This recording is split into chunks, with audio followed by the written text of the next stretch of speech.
অস্ট্রেলিয়ার বিপক্ষে টি-20 সিরিজের তৃতীয় ম্যাচে বাংলাদেশ দলে একাধিক পরিবর্তনের আভাস। এদিকে কিন্তু অস্ট্রেলিয়ার অধিনায়ক টি-20 সিরিজটা জিতে নিয়েছে।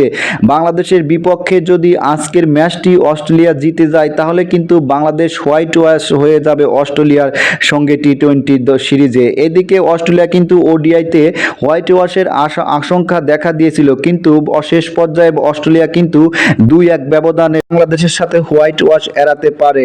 বাংলাদেশ দলে একাধিক পরিবর্তনের আভাস থাকছে না সাকলাইন, দলে ইন হচ্ছে শরীফুল। এদিকে লিটন কুমার দাসকে বাংলাদেশ মিস করবে। অধিনায়ক তৌহিদ হৃদয়ের কাঁধেই পড়বে আজকের বাঁচা মরার ম্যাচে। যদি তৌহিদ হৃদয় আজকে ভালো পারফরমেন্স করতে পারে পুরো টিমকে নিয়ে, তাহলে কিন্তু হোয়াইট ওয়াশ এড়াতে পারবে। চলুন দেখে নে কে থাকছে আজকের বাংলাদেশ ম্যাচে। তানজিদ হাসান তামিমের সঙ্গে কিন্তু ব্যাটিং করবে সাইফ হাসান, কারণ গত ম্যাচে তারা দুজন কিন্তু দুর্দান্ত পারফরমেন্স করেছে এবং তাদের মুখে কিন্তু অনেক হাসি ছিল, যেন বাংলাদেশ দ্বিতীয় ম্যাচটি জিতেই গিয়েছিল।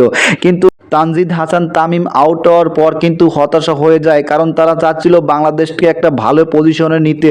এদিকে সাইফ হাসানেরও কিন্তু সেম অবস্থায় হয়ে যায়। সাইফ হাসান কিন্তু আজকে দুর্দান্ত খেললে বাংলাদেশ হয়তো ভালো একটা পারফর্ম করতে পারবে। এদিকে কিন্তু সৌম্যর উপরে নির্ভর করবে বাংলাদেশ, কারণ সৌম্য গত ম্যাচে 9 বলে 15 রান করে কিন্তু আউট হয়ে যায়। দেখা যাক সে আজকের ম্যাচে কি করতে পারে, বাংলাদেশকে কি সে হোয়াইট ওয়াশ এড়াতে পারবে, এই নিয়ে কিন্তু আছেও শঙ্কা। দেখা যাক। এরপরে ইমন হোসাইন, ইমন কিন্তু বাংলাদেশ দলে কিন্তু ভালো পারফরমেন্স করছে, গত ম্যাচে দুর্দান্ত খেলেছেন।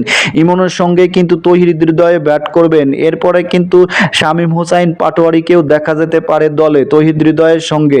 শামীম হোসাইন গত 2 ম্যাচে কিন্তু আহামরি বাংলাদেশের জন্য কিছুই করতে পারেনি, কিন্তু তাকে ফিনিশিংয়ে ভালো করতে হবে। শোনা যাচ্ছে রিশাদকেও দলে ফেরাতে পারে, কিন্তু রিশাদের পরিবর্তে মাহাদিকে দলে আনতে পারে বাংলাদেশ। কিন্তু রিশাদ যে 2 ম্যাচে খুব একটা ভালো করেছে সেটা কিন্তু নয়, কিন্তু মাহাদি প্রথম ম্যাচেই কিন্তু দুর্দান্ত পারফরমেন্স করেছে, সেটা বলা যায়। এদিকে মুস্তাফিজের সঙ্গে কিন্তু আরো দুইজন পেস বোলার থাকবে। এই 2জন পেস বোলারের মধ্যেই কিন্তু চমক থাকছে, কারণ এই 2জন পেস বোলারের মধ্যে শরীফুল ইসলাম গত টি-20 ম্যাচে কিন্তু ভালো খেলেছিল, তাকে কিন্তু দলে ফেরাতে পারে। এরপরে কিন্তু তাসকিনকেও শোনা যাচ্ছে সেও দলে আসতে পারে, কিন্তু সাকলাইন আর দলে থাকছে না, কারণ সাকলাইন যা খেলেছে বাংলাদেশে আজও কি চান্স পাবে সেটা আসলে কেউ বলতে পারে না। কিন্তু তাসকিনের প্রত্যাবর্তনটা হতে পারে কিন্তু অন্যরকম। নাহিদ রানার সঙ্গে কিন্তু মুস্তাফিজ অথবা শরীফুল তাসকিন খেলতে পারে আজকের শেষ ম্যাচে। দেখা যাক নাহিদ রানা, মুস্তাফিজুর রহমান না শরীফুল ইসলাম, এই 3জন আজ বাংলাদেশ দলে খেলবে, সেটাই দেখার বিষয়। কারণ শোনা যাচ্ছে 3জন পেসার নিয়েই কিন্তু বাংলাদেশ দল আজ সাজাবে।